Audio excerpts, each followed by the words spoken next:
ETF index mutual funds నేర్చుకుని stock మార్కెట్లో రాణించాలనుకుంటున్నారా? వెంటనే ఈ నెంబర్కి కాల్ చేయండి. నమస్తే రమ్మగారు. నమస్తే జయ. రమ్మగారు, మన గురించి మనం ఏం తెలుసుకుని ఉండాలండి?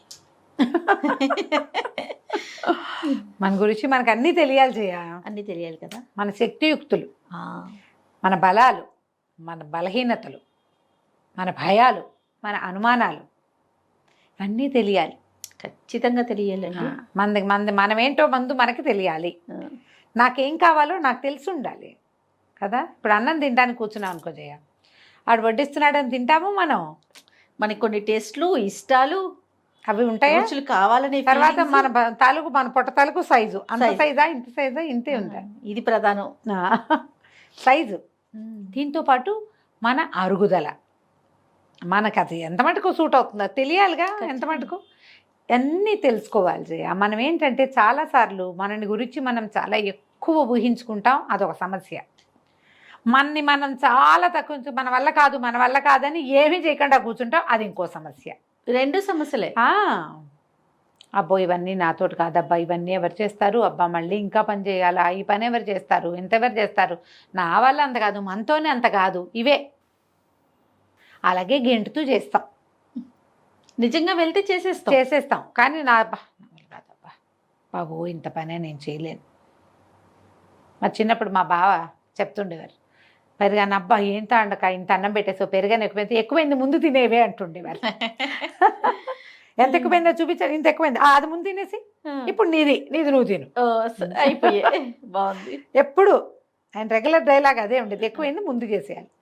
ఎప్పుడు కూడా ఆడవాళ్ళకి తమ శక్తియుక్తలు, బలము తెలిసి ఉండాలమ్మా. నేను ఇంతే చేయగలను అని ఎప్పుడు అనుకోకూడదు. ఇంతే చేయగలిగితే నేను ఇంతే, నా వల్ల కాదు అంటే నువ్వు అక్కడ ఆగిపోతావు. ఆగిపోయావంటే దొరికిపోతావు. దొరికిపోతే ఇంకేముంది, ఇంకేం లేదుగా. అంతేగా. కానీ మనకి ఇంకేమీ లేదు, ఇలాగే ఉందాము, ఇలాగే కట్టుబానిసలాగా పడుందామని మనం అనుకోగలమా? పోనీ మనమే అడగే అనుకుని ఎటగొట్టా ఉన్నామనుకో, ఎవరినైనా స్వేచ్ఛా విహంగాలు చూస్తే మనకు మండిపోతూ ఉంటుంది. వీళ్ళు అన్నీ చేసేస్తున్నారు, మనమేమిటి ఇలా చచ్చుపద్దెమలా ఉన్నాం అనిపిస్తుంది. ఈ చచ్చుగా ఉండడానికి కారణము ఎక్కువ భాగం మనమేనని మనం నమ్మం, కానీ అక్షరాల అది నిజం. మనం చచ్చుగా చేతకాకుండా, ముందుకెళ్ళలేకుండా, ఏదో పనికిమాలినతనంగా అలా ఉన్నాము అంటే మనం ఏం చేస్తామంటే వీటన్నిటికీ కారణాలు చుట్టుపక్కల వాళ్ళని చేస్తాం. మా అమ్మ నాన్న అలా పెంచారంటాం, మా ఆయన అలాంటి వాడంటాం, మా అత్తగారు రాకాసి అందుకే నేను ఇలాగున్నానంటాం. లేకపోతే ఇవేమో కుటుంబాలు, ఆఫీసుల్లో మన పైవాళ్ళు, మా టీమ్ లీడర్ ఇలాంటి వాడు, లేదా మా ఆఫీసర్ అలాంటి వాడు, మా హెచ్ఎం ఇలాంటిది, అందుకే నేను ఇలా ఉన్నాను. ఏమీ కాదు, అది 50% కూడా కాదు. ఒక 30-40% పరిస్థితులు ఉంటాయి, మిగిలినది మనమే. మనని మనం రెడీగా ఉంచుకుంటే పరిస్థితులు 30-40 కదా. మెల్లిగా ఒకటి తోస్తావు, 10% వెనక్కి తోస్తావు దాన్ని. తర్వాత నీదే ముంచే ఈ పై చేయి అవుతుంది. ఓకే, అవును. ఈ పాయింట్ అయితే రెండోది ఇంకోటి ఉంటుంది, నన్ను నేను చాలా మిస్ ఇండియాగా ఊహించుకుంటాం. మన సౌందర్యం, మన తెలివి, మన సమర్థత మనకు వచ్చినంత ఎవరికి రాదు, మనకు తెలిసినంత ఎవరికి తెలీదు. మనం ఏం చేస్తే అదే సూపరు, మనదే. మంది నేను చేసింది సరే కరెక్ట్ ఉంటాయి కదా. ఉంటాయి. అందరికీ కొంతమంది ఉంటారు జయ, ఒక్కొక్కళ్ళకి ఒక్కొక్క రకం అనమాట. ఎవరికైనా ఏదైనా ఇవ్వటం ఒక హ్యాబిట్గా ఉంటుంది. అందరికీ తలా కాస్త పంపుతారు, ఎవరో చుట్టాల్లోనో ఫ్రెండ్స్లోనో ఏదో కొన్ని వస్తువులు వచ్చాయి, కొన్ని చేసాం, ఓ పచ్చడి చేసాం, కూర చేసాం, పప్పు చేసాం, లేకపోతే ఏవో కొన్నాం, పంచి పెడతారు. అది అవతల వాళ్ళని సాటిస్ఫై చేస్తుందో లేదో పొరపాటును కూడా కనుక్కోరు. అవతల వాళ్ళు మొహమాటంగా చెప్తున్నారా నిజంగా చెప్తున్నారో తెలుసుకోరు. పంచటం మా యొక్క హ్యాబిట్ అనుకుంటారు. ఎందుకు వాళ్ళకి నచ్చింది, ఎందుకు ఆ పనులు, ఇదో గోల. అక్కడి నుంచి అవతల వాళ్ళకి సలహా చెప్తాం, అందరికీ సలహాలు చెప్తాం. అవతల వాళ్ళు తీసుకుంటున్నారో లేదో నీకు విధానంలో కనపడుతుంది, అది ఆలోచించాం. ఈ రెండు సమస్య, ఇది కూడా ప్రాబ్లమే. అక్కడి నుంచి ఏదైనా పనికి అన్నీ నేను చేసేస్తా అంటాం. నేను చేస్తాను, నేను చేసిస్తాను, నేను చేసి పెడతాను, నేను ఉంటాను, నేను వచ్చేస్తాను, నేను నిలబడతాను. ఎన్ని ఎలిమెంట్స్ ఉంటే మనం చేయగలము జయ?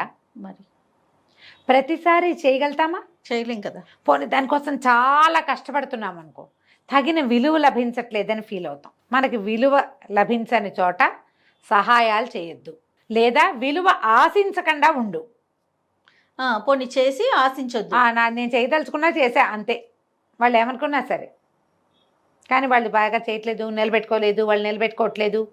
నేను ఎంతో చేశాను కానీ నన్ను గుర్తించట్లేదు, నా వల్లే బాగుపడ్డాను ఎవరికి చెప్పరు వాళ్ళు. అదొక ఎంత బాధగా ఉంది. ఈ సంబంధం నేనే కుదిర్చాను 100 సార్లు చెప్తారు.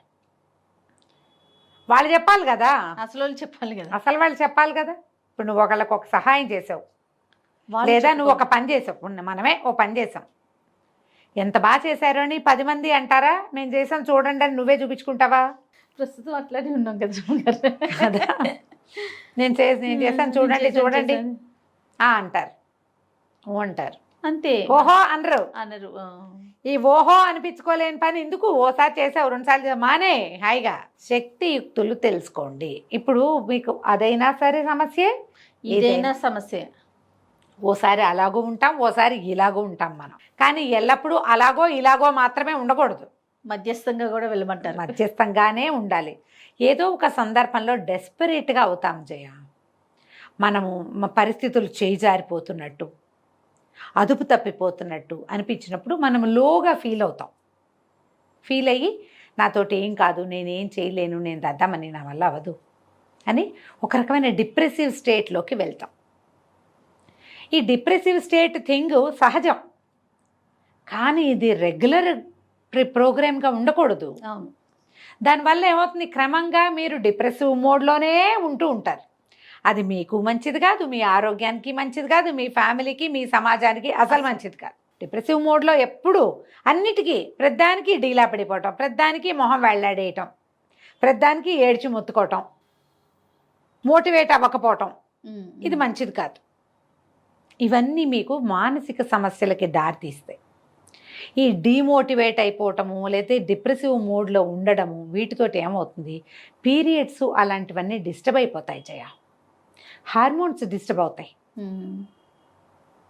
తద్వారా ఆరోగ్యం పాడవుతుంది. కరెక్ట్ అండి. మీ ఆరోగ్యం పాడైతే మీరు ఒకరే కాదమ్మా, ఒక స్త్రీ ఆరోగ్యం మీద వాళ్ళ కుటుంబం ఆధారపడి ఉంటుంది. ఎప్పుడు డిమోటివేట్ అయిపోవటము వాటిలోకి వెళ్ళబోకండి. ఎప్పటికప్పుడు మనం మోటివేట్ చేసుకో, ఎవడు చేయడు, మనమే చేసుకుందాం అంతే. మనమే హైలెస్సా అని వెళ్ళాలి ముందుకి. వస్తాయి, ఇలాగే వస్తుంది. ఏం చేయాలో అర్థం కాదు, ఏం చేస్తే ఏమవుతుందో అసలు అర్థం కాదు. కానీ ఏదో ఒక దాన్ని చూసి మోటివేట్ అవ్వాలి, ఎవరో ఒకళ్ళతో మాట్లాడి ముందుకెళ్ళాలి. మిమ్మల్ని దిగలాగేసేవాళ్ళు కాకుండా కొంచెం బూస్టప్ చేసి, ఇలాగే ఉంటుంది జీవితం, ముందుకెళ్ళు. ఏదో స్వీట్ తిను, ఓ ఐస్ క్రీమ్ తిను, కాసేపు బయటికి నడిచేళ్ళు, 4 వాక్ చేయి, ఎవరితో నా ఫ్రెండ్స్తో మాట్లాడు, మోటివేట్ అవ్వు, ముందుకెళ్ళు అని చెప్పే వాళ్ళని చూడండి. మిమ్మల్ని కాలు పుచ్చుకుని కిందకి లాగేసే జనాలు ఎవరైనా మీ సమాజంలో అంటే తుచ్చు, వాళ్ళతో వదిలేయండి వాళ్ళని. ఎప్పుడైనా వాళ్ళే హలో అనాలి, మీరు మాత్రం హలో అనదు. వాళ్ళు హలో అన్నప్పుడు అనండి, మీరే పనిమాల ఫోన్ చేసి మళ్ళీ ఇంకా కిందకి వెళ్ళిపోయే ప్రోగ్రాం పెట్టద్దు. అక్కడి నుంచి ఇంకొకటి ఉంటుంది, నువ్వు తోపువి, నువ్వు తురుమువి అని మిమ్మల్ని రెచ్చగొట్టే వాళ్ళు ఉంటారు. అవును రమ్మ గారు, చాలా మీకంత మీలాంటి వాళ్ళు మీరే. నువ్వు ఏమైనా చేసేయగలవు, నువ్వు ముందుండు అని తోసే వాళ్ళు ఉంటారు. నిన్ను తోస్తున్న వాళ్ళు ఎందుకు ముందులేరా ఓసారి ఆలోచించు. కరెక్ట్. అవునా పాయింట్? ఈ తోసి వినోదం చూద్దాం అనుకుంటున్నారా? నిన్ను ముందుకు తోసి వాళ్ళు ఏదైనా ఆశిస్తున్నారా? ఇది ఆలోచించండి. అలాంటిది ఏం లేకపోతే పర్వాలేదు. కొంతమంది ఉంటారు అట్లా, మన హైలెస్సా అంటూ ఉండేవాళ్ళు, వాళ్ళే అంటుంటారు, మనం అనక్కర్లా, మన పడవని వాళ్ళే తోస్తారు. కానీ మీరు తోయబడద్దు. What is me, what I want, ఈ 2 మీకు తెలియాలి. తెలీదు, ఇప్పుడే ఆలోచిస్తున్నారు మనం మాట్లాడుతుంటే. ఇప్పుడు ఆలోచించండి, అసలు నేనేం చేయగలను, నేను అది చేస్తా, ఇది చేస్తా. ఓ 10 మంది వస్తే వంట చేయగలవా నువ్వు? ఓ 25 మంది ఒక గ్రూపుని మేనేజ్ చేయగలవా? ఆర్గనైజ్ చేయగలవా? ఒక 4 మంచి మాటలు చెప్పి అవతల వాళ్ళకి అర్థమయ్యేలా చేయగలవా? ఎవరినైనా మోటివేట్ చేయగలవా? ఎవరికైనా నచ్చ చెప్పగలవా? కనీసం నీ పిల్లలకైనా. ఏదైనా విపత్కర పరిస్థితి వస్తే హ్యాండిల్ చేయగలవా క్వశ్చన్స్ వేసుకో. అవును అవును ఎస్ ఎస్ ఎస్ అన్నీ ఐ క్యాన్ అని ఆన్సర్లు వస్తే నువ్వు 80% చేయగలవు. నా వల్ల కాదు నా వల్ల కాదు నా వల్ల కాదు ఇవేవి నేను చేయలేను అని వస్తే నువ్వు డిప్రెషన్ దారిలోకి వెళ్ళిపోతున్నట్టు నీకు నువ్వే 20 మార్కులు వేసుకుని ముందుకు దోసుకో. అంతే. ప్రతి వాళ్ళు మన వెనకాల మన చేతులు పెట్టుకుని తోసుకోవాలమ్మా ముందుకి. తప్పదు.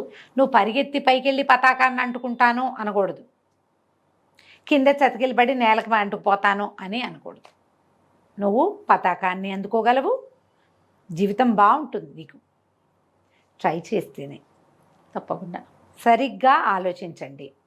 మొదట మిమ్మల్ని మీరు తెలుసుకుంటే ఇందులో మీ తప్పులు మీకు తెలుస్తాయి, మీ పొరపాట్లు, మీ తొందరపాట్లు. అప్పుడు ఏదైనా దిద్దుకోవాల్సిన కరెక్ట్ చేసుకుందాం.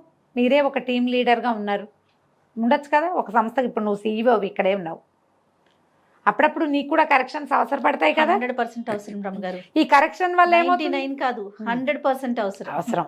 ఈ కరెక్షన్స్ వల్ల ఏమవుతుంది, సంస్థ ముందుకెళ్తుంది, అంతే. నీతో పాటు ఉన్న గుంపంతా ముందుకెళ్తుంది. వాళ్ళలో ఎవరికైనా ఇంకో 10,000 జీతం ఎక్స్ట్రా ఇప్పించగలిగితే అంతకంటే ఏం కావాలి కదా. దానికి మనం ఎవరినైనా కరెక్ట్ చేయాలంటే ఫస్ట్ బేసిక్ కరెక్షన్ మన దగ్గర ఉండాలి కదా. మన దగ్గర ఉండాలి. ఇలా ఆలోచించండి, మిమ్మల్ని మీరు బూస్టప్ చేసుకోండి, మరీ బూస్ట్ ఎక్కువ తాగేయకండి. సూపర్. నమస్తే రమ్మగారు. నమస్తే జీ.